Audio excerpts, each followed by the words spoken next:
muy buenas noches. Sean muy bienvenidos a este video de esta meditación que vamos a tener en esta ocasión, en esta noche, para poder meditar lo que fue aquella noche previa a la muerte de nuestro Señor Jesucristo en la cruz. Vamos a meditar en estos momentos cómo fue esa noche anterior, de acuerdo a lo que la Biblia, la palabra de Dios nos indica. Y me gustaría que pudiéramos tener listas nuestras Biblias mientras estamos viendo este video y que podamos ir siguiendo ahí en las Escrituras, en la palabra de Dios, lo que el Evangelio de Mateo nos narra referente a esta noche anterior a la crucifixión de nuestro Señor Jesucristo. Y voy a agradecer que podamos encontrar en nuestras Biblias Mateo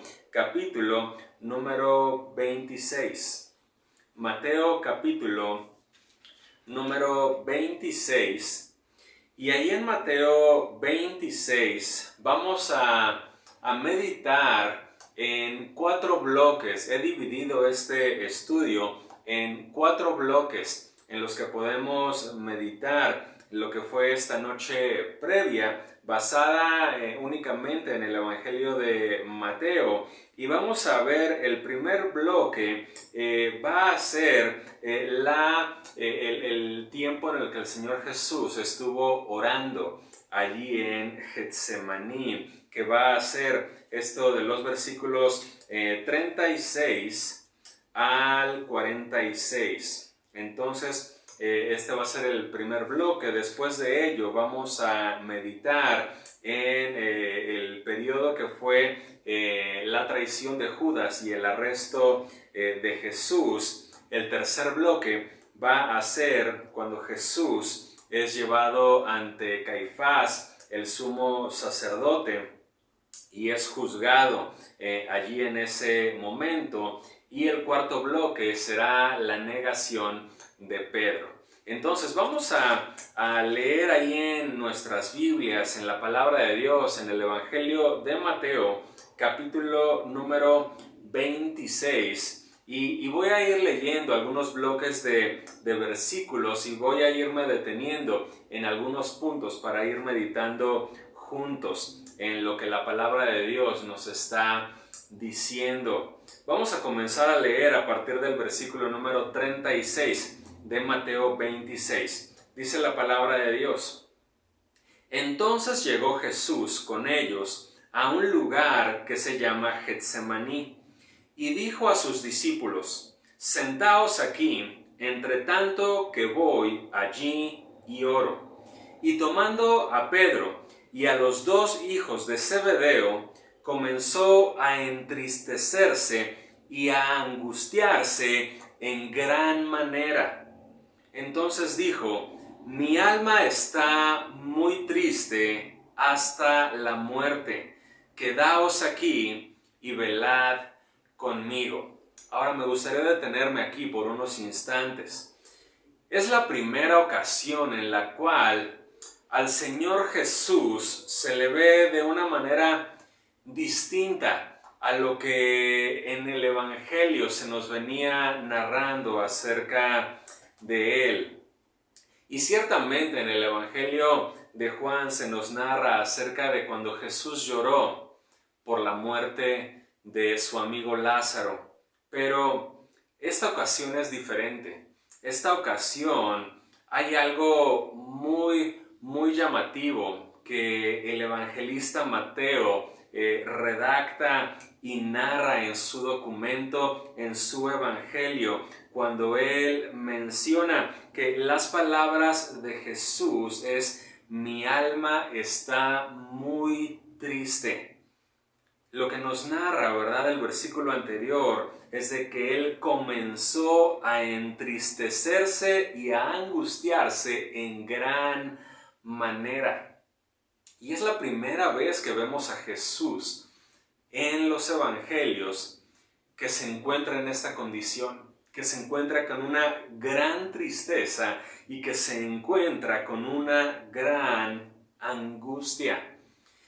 Y esto es algo que nos va a conectar con el día de mañana cuando meditemos en la crucifixión del Señor Jesús, cuando Él estuvo allí en la cruz. Que desde este punto, desde este momento, su alma comenzó a estar muy triste, muy angustiado.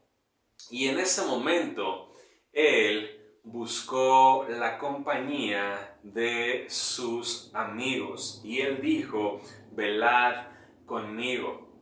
Y aún en esto vemos la importancia que aún el mismo Señor Jesús, cuando estuvo angustiado, cuando estuvo triste y experimentó en su humanidad esta tristeza y esta angustia, Él buscó la compañía de sus amigos.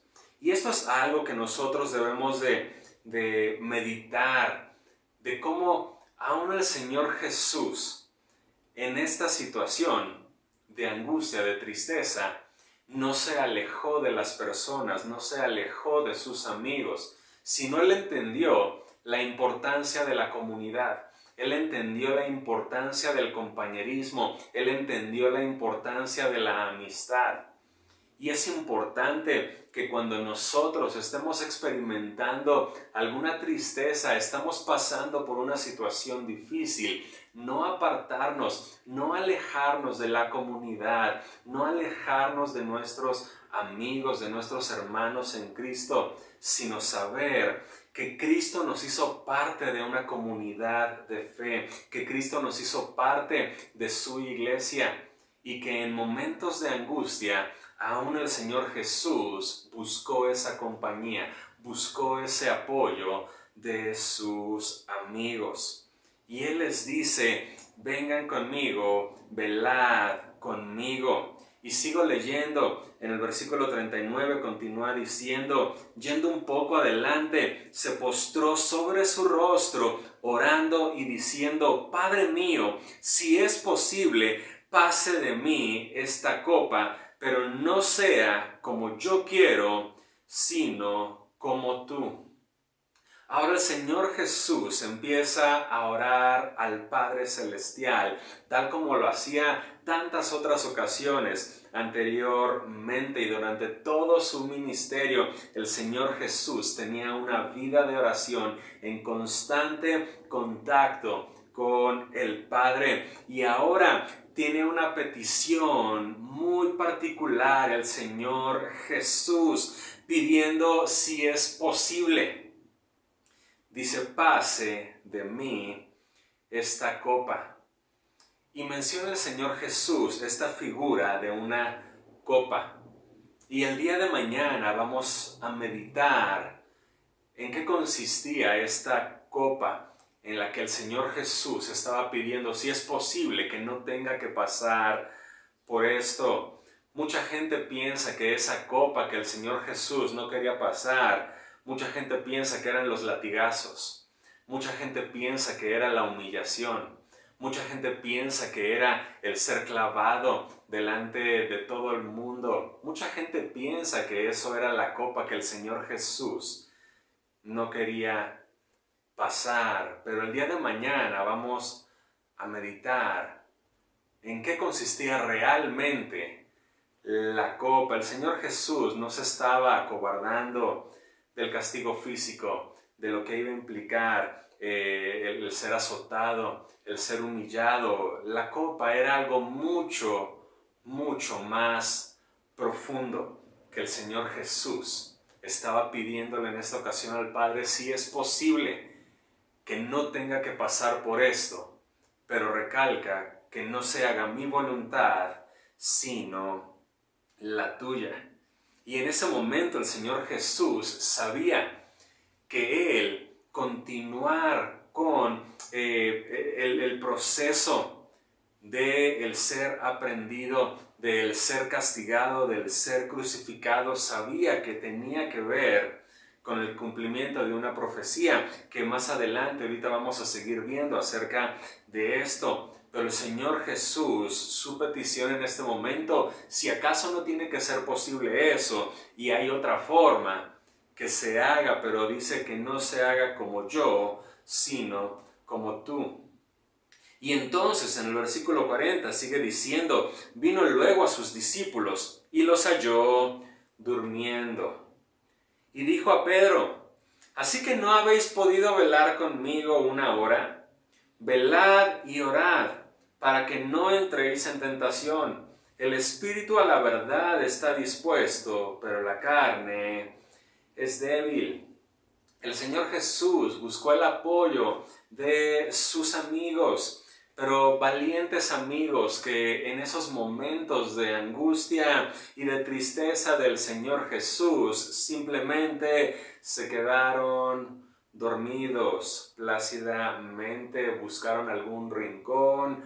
Yo no sé cómo le hicieron alguna parte en el huerto en donde ellos pudieron recostarse y simplemente allí se quedaron dormidos. Y el Señor Jesús, me encanta el ver cómo aún en medio de la angustia, aún en medio de la tristeza, todavía se toma el tiempo para darles una enseñanza, todavía se toma el tiempo para darles una instrucción que iba a ser de bendición para ellos y también para nosotros, porque les dice, velad y orad para que no entréis en tentación.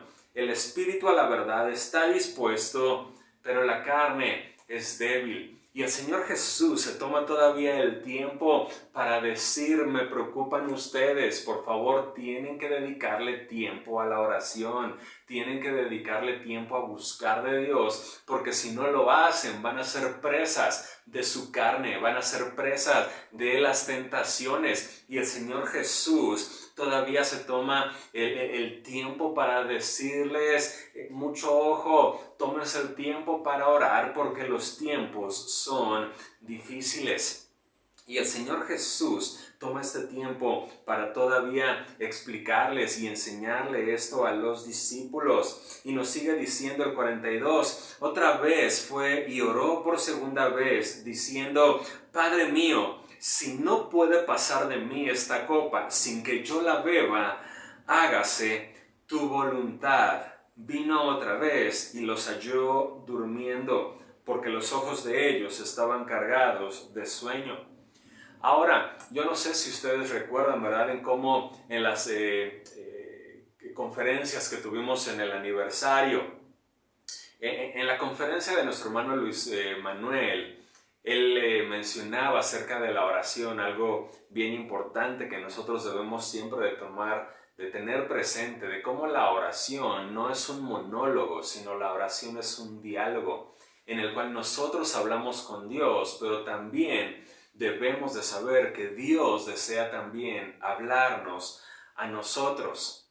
Y el Señor Jesús en este momento, Él estaba orando al Padre, pero Él comprendió que mientras estaba orando, el Padre no respondió de una manera afirmativa la petición que Él estaba haciendo de no tener que pasar por esa copa. El Señor Jesús entendió que la respuesta del Padre fue no, no hay manera alguna en la que eso pueda ocurrir. Y el Señor Jesús llegó a este punto en el cual comprendió y que le dijo al Padre, entonces hágase tu voluntad. Y todavía de que el Señor Jesús les llegó con los discípulos, les alertó acerca de la importancia de orar, de estar atentos a todos los peligros. Se menciona que llega otra vez, ¿verdad? Y aparte, a pesar de que ya les había dicho una vez, pónganse a orar, regresa esta segunda vez y los vuelve a hallar durmiendo. Porque nos menciona aquí que ellos se encontraban cargados de sueño. Pero del versículo 44 en adelante dice, y dejándolos se fue de nuevo y oró por tercera vez, diciendo las mismas palabras. Entonces vino a sus discípulos y les dijo, dormid ya y descansad, he aquí ha llegado la hora. Y el Hijo del Hombre es entregado en manos de pecadores.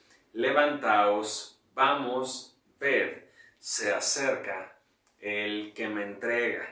Y entonces el Señor Jesús finalmente, ¿verdad?, en oración comprende de que no iba a ser posible pasar por alto esa copa y que iba a tener que beber esa copa y que esa copa iba a llegar a Él. Y es allí, ¿verdad?, cuando finalmente comprende la respuesta del Padre y les dice a los discípulos, ¿saben qué? Ha llegado, ¿verdad?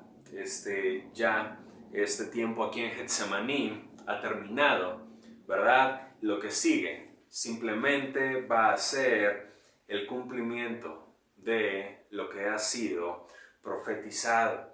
Y me gustaría que continuemos leyendo y que pasemos ahora al segundo bloque, ¿verdad?, de esta meditación, que es ese momento de la traición de Judas y el arresto de Jesús. El versículo 47 en adelante dice: mientras todavía hablaba, vino Judas, uno de los 12, y con él mucha gente con espadas y palos, de parte de los principales sacerdotes y de los ancianos del pueblo. Y el que le entregaba les había dado señal, diciendo: al que yo besare, ese es, prendedle.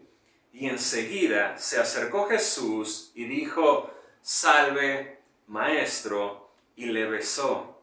Y Jesús le dijo: amigo, ¿a qué vienes? Entonces se acercaron y echaron mano a Jesús y le prendieron. Ahora pongámonos, ¿verdad?, un poquito ahí dentro de la escena de esa noche en la cual llega Judas mientras Jesús aún estaba hablando con los otros 3 discípulos. Llega Judas, ¿verdad?, con todos estos hombres y con los principales sacerdotes, con espadas, con palos para prender a Jesús. Y cuando Jesús ve a Judas, después de que éste le besó, ¿verdad?, para que los demás le prendieran, Jesús le llama a Judas amigo. Y esto es algo que nosotros debemos de recordar, que el Señor Jesús a sus discípulos, Él ya les había dicho anteriormente, y Él les dijo: yo ya no los voy a llamar siervos, ahora vamos a pasar a una nueva etapa en la cual yo les voy a llamar amigos. Ustedes son mis amigos, yo soy su amigo. Y en el cual, en este momento en el cual el Señor Jesús ya les había dejado en claro: ustedes son mis amigos, yo los voy a llamar amigos, los voy a tratar como mis amigos. El Señor Jesús le llama con esta palabra a Judas, amigo. Y le hace una pregunta a Judas, le pregunta: ¿a qué vienes? Y esto es algo que me encanta del Señor Jesús, en el cual con esta sola pregunta, ¿verdad?, simplemente desarmó a Judas. Porque nos damos cuenta que simplemente Judas no tuvo respuesta a la pregunta de Jesús. El Señor Jesús le preguntó: ¿a qué vienes? Dime, ¿a qué has venido en este momento? Trato de imaginarme cómo quedó Judas ante esa pregunta del Señor Jesús. Simplemente no tuvo respuesta. Pero nos dice el pasaje que inmediatamente llegaron los demás y le prendieron. Entonces vamos a seguir leyendo. Del 51 en adelante dice: pero uno de los que estaban con Jesús, extendiendo la mano, sacó su espada e hiriendo a un siervo del sumo sacerdote, le quitó la oreja. Entonces Jesús le dijo: vuelve tu espada a su lugar, porque todos los que tomen espada, a espada perecerán. Entonces, ¿verdad?, los otros evangelios nos hacen ver que era que era Pedro. Era Pedro el que sacó su espada. Llevaba un arma, es decir, Pedro iba armado. Esa noche llevaba su espada. Y siervo, ¿verdad?, que Pedro le cortó la oreja, mencionan los expertos que obviamente no le quería cortar la oreja. Obviamente, seguramente lo que quería era cortarle el cuello a este muchacho que iba en ese momento a aprender a Jesús. Pedro no le iba a andar ahí en la oscuridad a ver atinándole dónde estaba la oreja, ¿verdad? Algunos expertos mencionan de que seguramente este muchacho se alcanzó a inclinar, ¿verdad? Y lo único que alcanzó a recibir fue el navajazo, el espadazo en su oreja que Pedro le cortó, ¿verdad?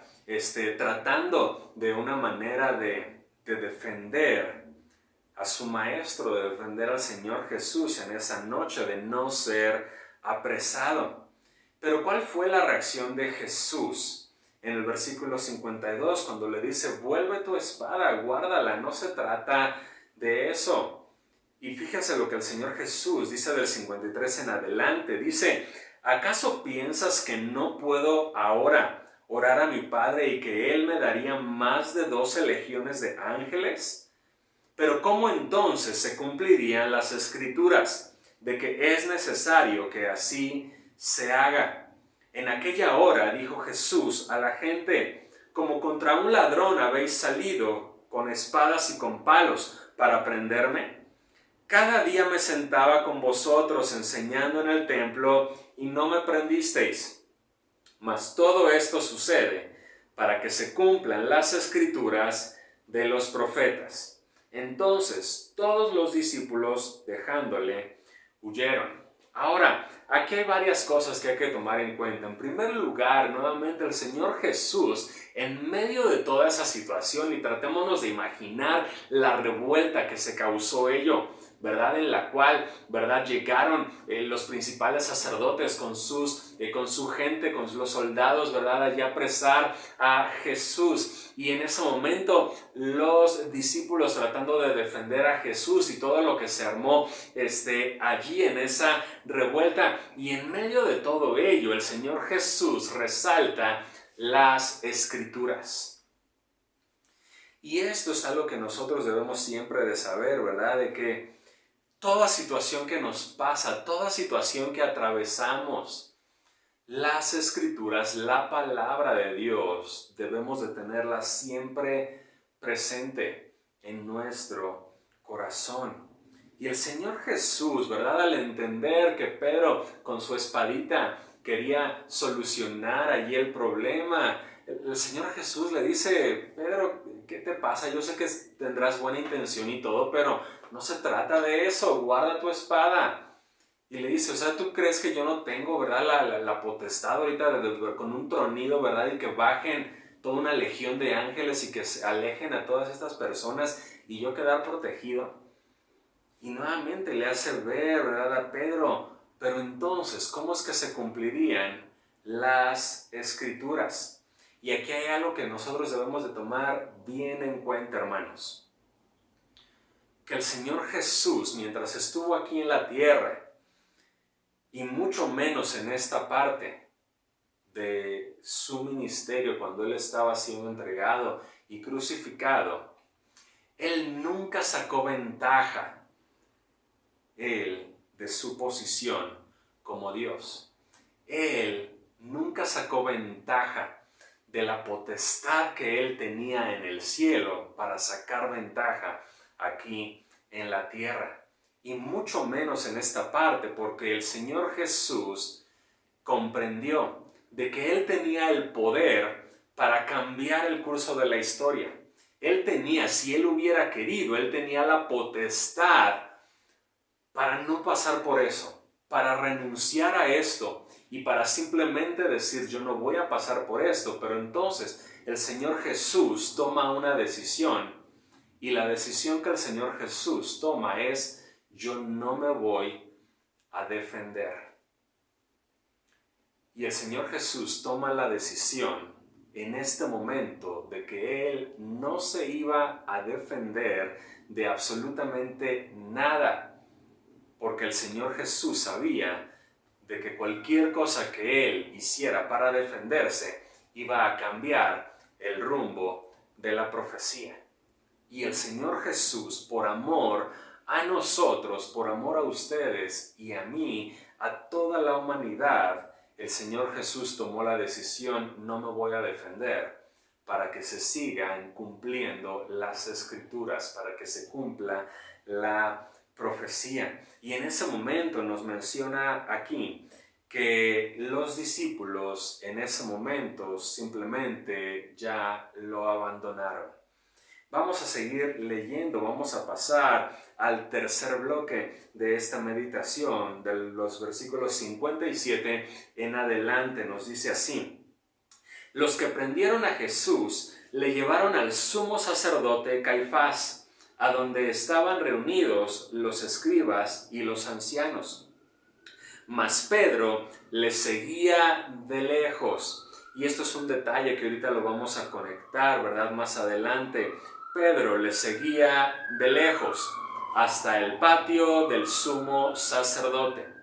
Y entrando se sentó con los alguaciles para ver el fin. Y los principales sacerdotes y los ancianos y todo el concilio buscaban falso testimonio contra Jesús para entregarle a muerte. Y no lo hallaron, aunque muchos testigos falsos se presentaban. Pero al fin vinieron 2 testigos falsos que dijeron: este dijo: puedo derribar el templo de Dios y en 3 días reedificarlo. Y levantándose el sumo sacerdote le dijo: ¿no respondes nada? ¿Qué testifican estos contra ti? Mas Jesús callaba. Entonces el sumo sacerdote le dijo: te conjuro por el Dios viviente que nos digas si eres tú el Cristo, el Hijo de Dios. Entonces hasta ahí vamos a dejarle, ¿verdad? Para meditar en esta porción. Llega finalmente, ¿verdad? Llevan a Jesús con Caifás, que era el sumo sacerdote en ese momento, y ya habían armado toda una estrategia, todo un plan para llevar a falsos testigos. Aquí nos menciona que iban muchos falsos testigos. En otra porción de las Escrituras nos dice que aún ni siquiera, ¿verdad?, ellos podían coincidir en sus testimonios, ¿verdad?, tan falsos que se terminaban contradiciendo. Pero nos dice que finalmente llegan estos 2 testigos acusándolo que Jesús dijo: puedo derribar el templo de Dios y en 3 días reedificarlo. Cuando el Señor Jesús estaba hablando precisamente de esa profecía de su muerte y resurrección. Pero entonces el Señor Jesús nos está mencionando aquí que mientras estaba recibiendo todas estas acusaciones, todos estos falsos testimonios, tratémonos de imaginar, hermanos, lo que era escuchar a toda esta gente diciendo puras mentiras en contra de él y él no diciendo nada. ¿Qué haríamos nosotros ante esto, hermanos? ¿Verdad? De que cuánta gente empieza a inventarnos cosas, ¿verdad? Y que empiecen a decir cosas de nosotros, que empiecen a publicar cosas de nosotros, que nos empiecen a acusar de puras mentiras. Obviamente, ¿verdad? Cada uno de nosotros, ¿verdad?, aclararíamos las cosas y diríamos: lo que estás diciendo es completamente falso. ¿De dónde estás sacando todo eso? ¿Verdad? Y nuestra reacción natural sería, por supuesto, defendernos. Y nuevamente, el Señor Jesús pudo haberlo hecho. Y en otras ocasiones el Señor Jesús era muy claro, muy tajante, y cuando le tenía que decir a la gente, ¿verdad?, sobre todo a los religiosos que lo atacaban, que le injuriaban, ¿verdad?, durante su ministerio, el Señor Jesús no le temblaba la voz y les paraba un alto y les decía allí, ¿verdad?, claramente, ¿verdad?, las cosas como eran. Y el Señor Jesús pudo haberlo hecho también en esta ocasión, pudo haberse defendido, pudo haber dejado en ridículo a todos los que estaban acusándolo con todas sus contradicciones. Pero nuevamente el Señor Jesús, aunque lo pudo haber hecho, Él toma la decisión de no hacerlo. Nuevamente, Él tomó la decisión de no defenderse, porque toda defensa que Él pudiera haber hecho en su contra podía desviar el rumbo de las escrituras, de la profecía, de que él tendría que dar su vida. Entonces él tomó la decisión de decir, no me voy a defender. Y esto le extrañó mucho a Caifás. Trato de imaginarme la cara de Caifás, ¿verdad? Cuando se da cuenta de que todas esas personas le están acusando a Jesús y que Jesús no se estaba defendiendo. Y le pregunta, ¿tú no te vas a defender acaso? ¿No respondes nada? Y entonces le dice al Señor Jesús, le pregunta, le dice, dinos si eres tú el Cristo, el Hijo de Dios.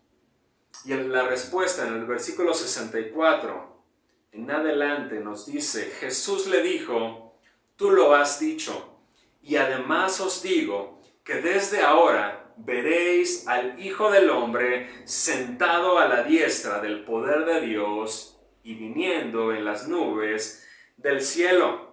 Entonces el sumo sacerdote rasgó sus vestiduras diciendo, ha blasfemado.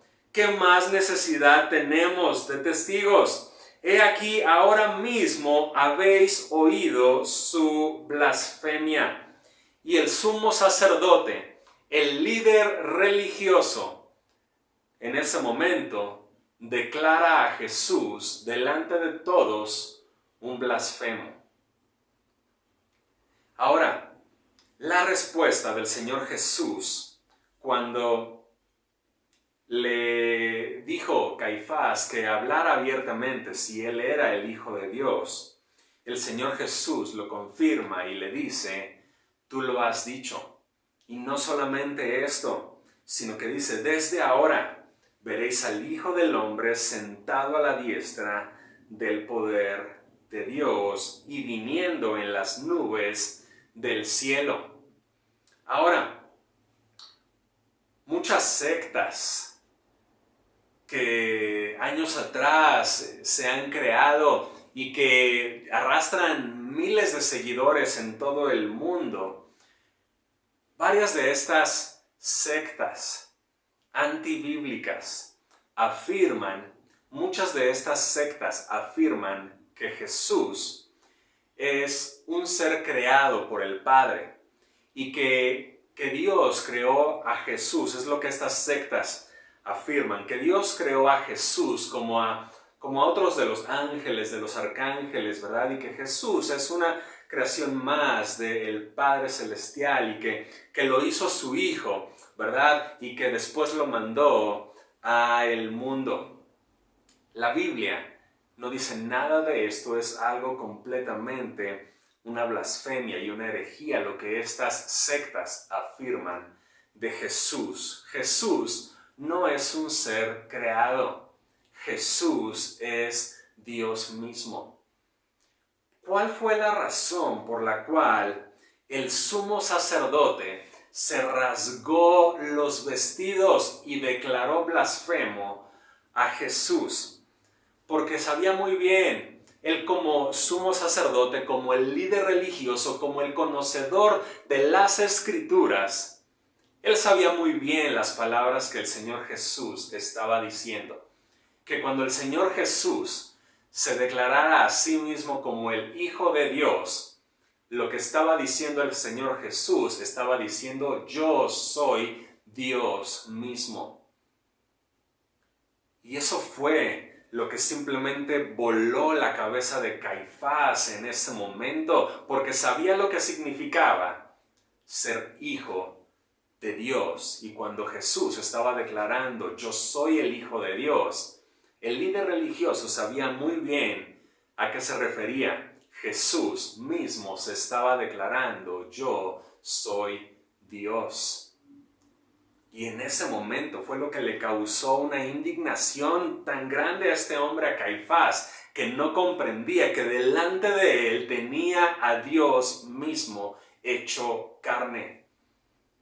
Y lo tenía delante de él, pero en lugar de reconocerle como Dios, en lugar de postrarse y adorarse, este hombre muy religioso y conocedor de las Escrituras prefiere llamarle blasfemo a Jesús. Y entonces la reacción que tiene este hombre le dice a todos los demás del 66 en adelante: ¿qué os parece? Y respondiendo ellos dijeron: es reo de muerte. Entonces le escupieron en el rostro y le dieron puñetazos, y otros le abofeteaban diciendo: profetízanos, Cristo, ¿quién es el que te golpeó?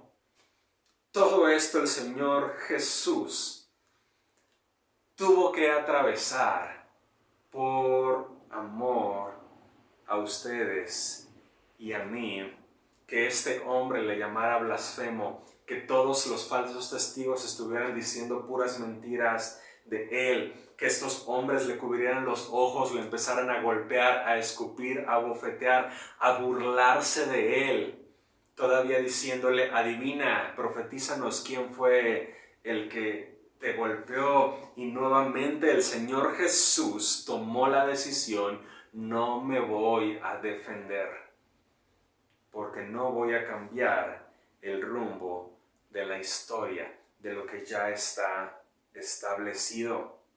Y vámonos al último bloque, que es la negación de Pedro, del 69 en adelante.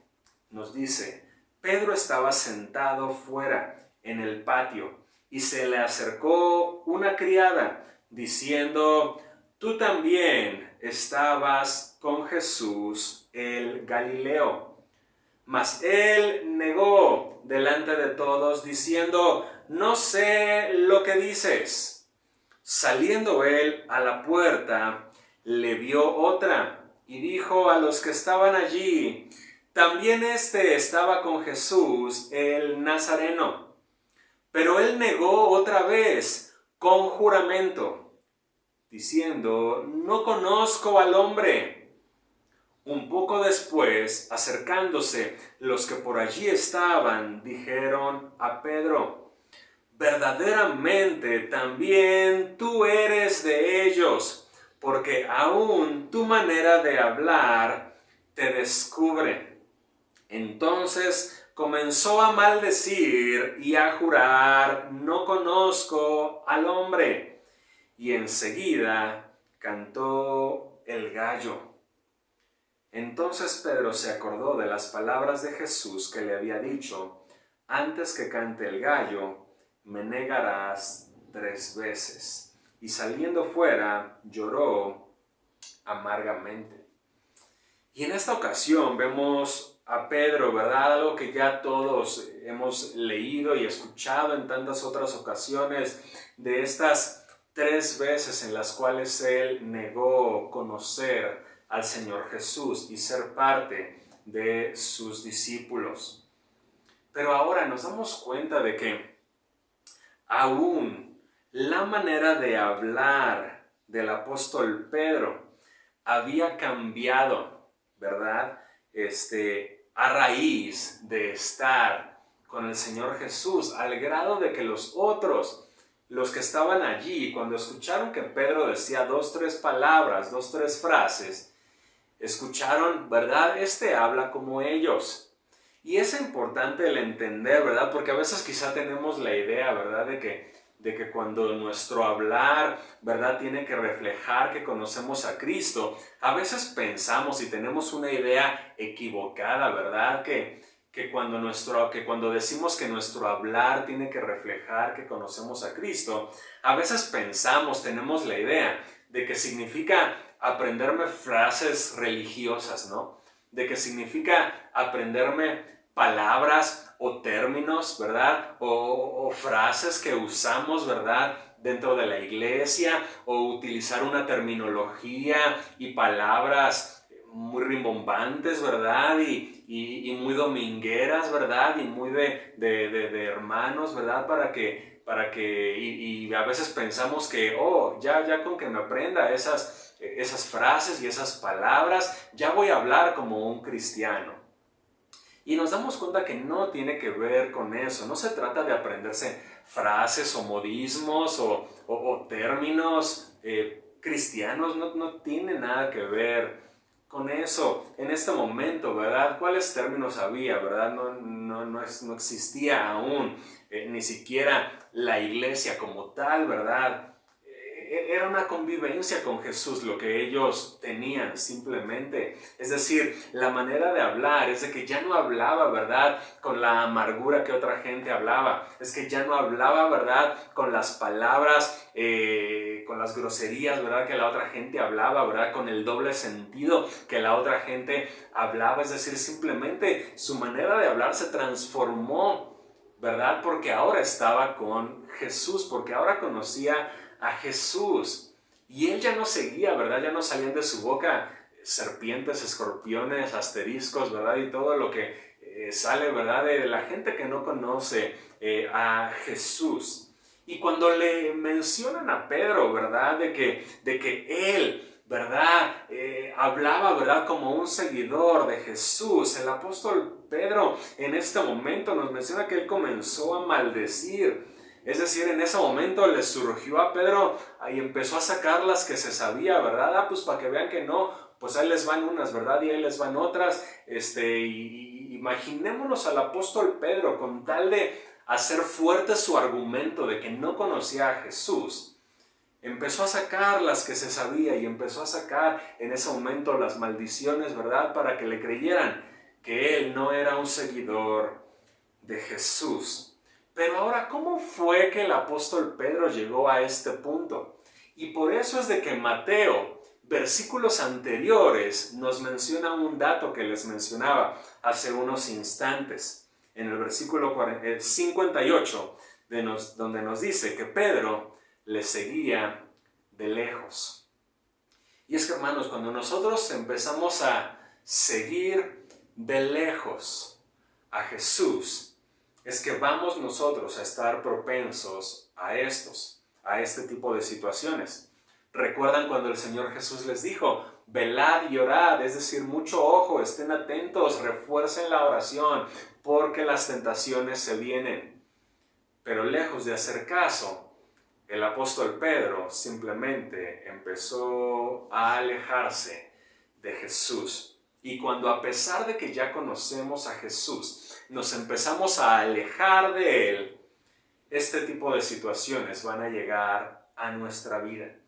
Vamos a empezar a negar al Señor Jesús con nuestras acciones, con nuestras actitudes, con nuestras palabras, con nuestra manera de vivir.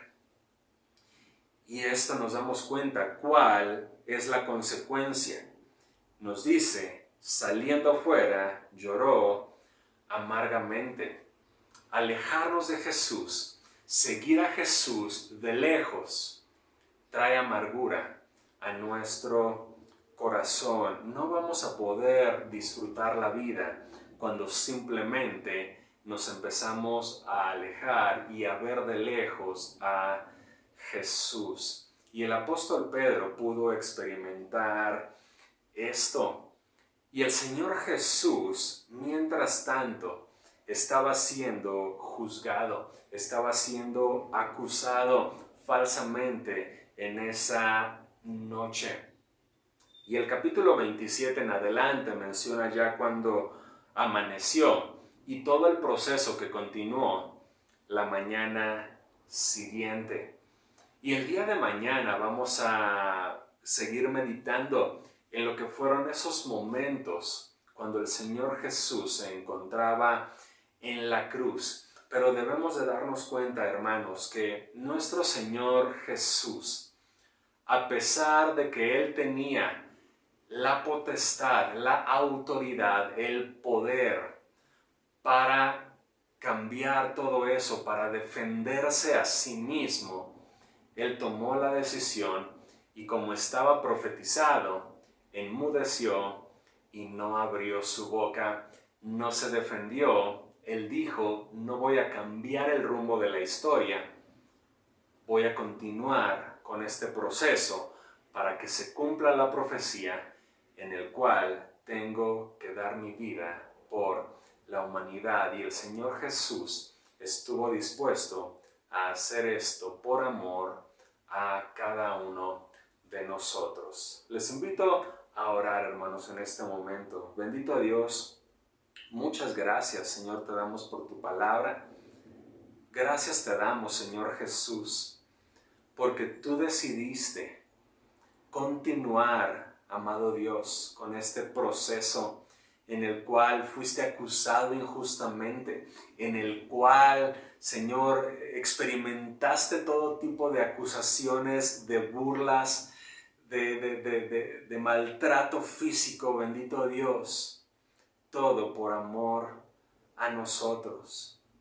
Gracias por tomar la decisión de no alterar la historia, de no cambiar el rumbo de la historia y de sufrir todo esto para que nuestra salvación, para que nuestra redención fuera posible.